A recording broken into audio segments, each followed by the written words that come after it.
जी, मैं जानना चाहता हूँ कि पर आज के समय में आपका जो संदेश है वो रेडियो और टीवी पे चला गया है, तो मैं इसमें कैसे सहयोग कर सकता हूँ?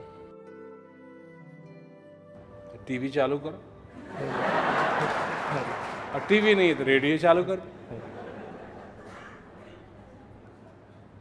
अब यही बातें, इनकी स्ट्रैटेजी जो है वो आगे आएगी, पर ये देख करके और समझ करके काम करना है। क्योंकि देखिए, एक तरीका हमारा ये था कि आप लोग जाएं और आप लोग लोगों को बताएं। आप जाएं, आप लोगों को बताएं कि गुरु महाराज जी का प्रोग्राम फला तारीख फला जगह हो रहा है। था कि नहीं? हरियाणा में भी।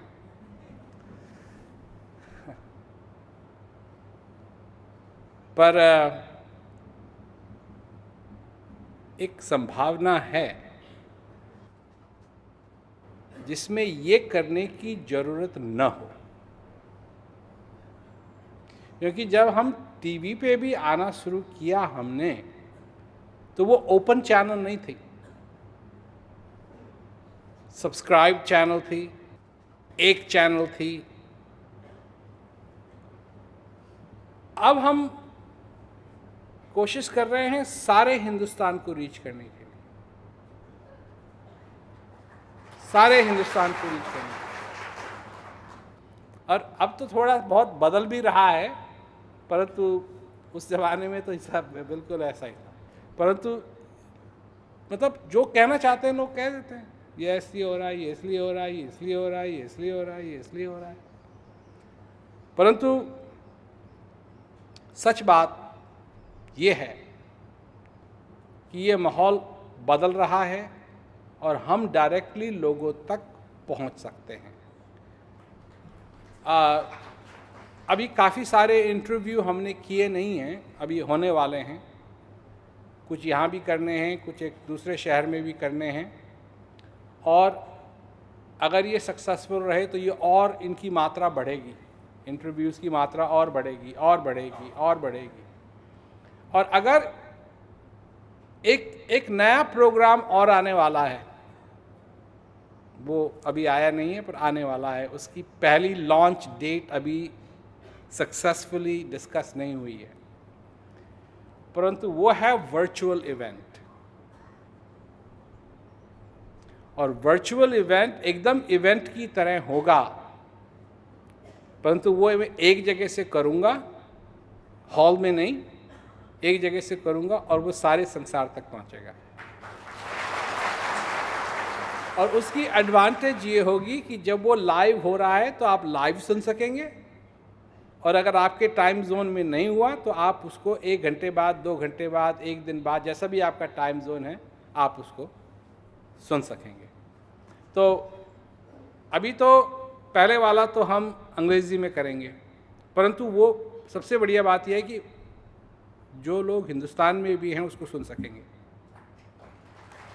और फिर उसको हिंदी में भी चालू करेंगे।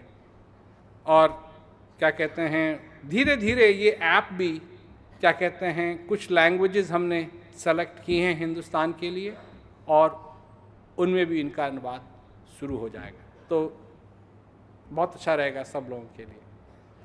तो जो तौर तरीके आपके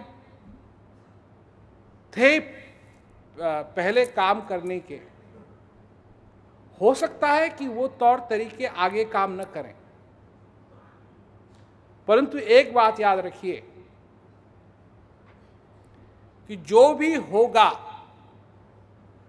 मुझे पूरा पूरा विश्वास है कि उसमें आप लोग सेवा, सहायता, योगदान कर पाएंगे।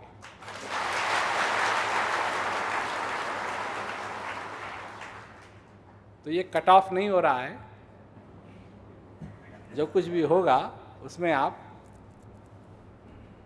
सेवा, योगदान और क्या कहते हैं हिस्सा ले पाएंगे। और जहाँ भी मैं जाता हूँ, जहाँ भी लोग मेरा संदेश सुनते हैं, चाहे वो जेल में ही क्यों ना हो, वो लोग मेरे को निमंत्रण देते हैं कि आप यहाँ जरूर आइए। मेरे को देखना चाहते हैं, मेरे से बात करना चाहते हैं। तो जहां तक लाइव प्रोग्राम की बात है, चाहे वो कितने भी इलॉजिकल हों, पर मनुष्य की कुछ ऐसी जरूरत है कि अगर कोई उनके संदेश से प्रभावित हुआ है तो वो उनको लाइव आकर के देखे, सुने। इसलिए कॉन्सर्ट होते हैं, क्योंकि घर में बैठ कर के सीडी किसी की सुने, उसकी क्वालिटी भी अच्छी है, क्या कहते हैं लाइन में भी नहीं लगना पड़े, कहीं खड़ा भी ना होना पड़े, परंतु लोग सुनने के लिए आते हैं। तो इसी प्रकार लोग आएंगे, जो जो रेडियो पे सुनेंगे, जो जो जगह जगह सुनेंगे। पर कई ऐसे देश हैं जहां मैं नहीं जा सकता, कई ऐसे देश हैं जहां मैं नहीं जा सकता, परंतु ये मतलब नहीं है कि उन देशों में जिज्ञासु नहीं है। ज्ञान कुंजी होने की वजह से उनको उन देशों में भी ज्ञान हो सकता है।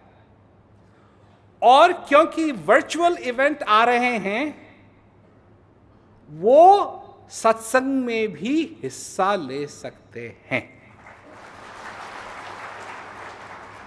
जब वर्चुअल इवेंट्स आना शुरू हो जाएंगे तो जेल में भी जो लोग बैठे हैं वो जेल में रहकर भी उस लाइव इवेंट का पूरा फायदा उठा पाएंगे।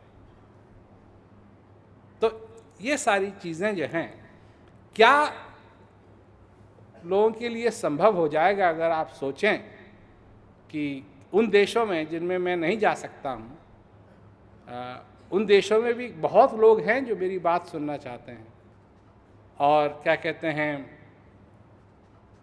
बहुत ही वर्चुअल इवेंट होने की वजह से वो नहीं आ सकते हैं सत्संग में, क्योंकि उनके धर्म के कारण या किसी और कारण बहुत पाबंदियां हैं। परंतु वो जब वर्चुअल इवेंट होना शुरू होंगे तो वो उसमें भाग ले सकें।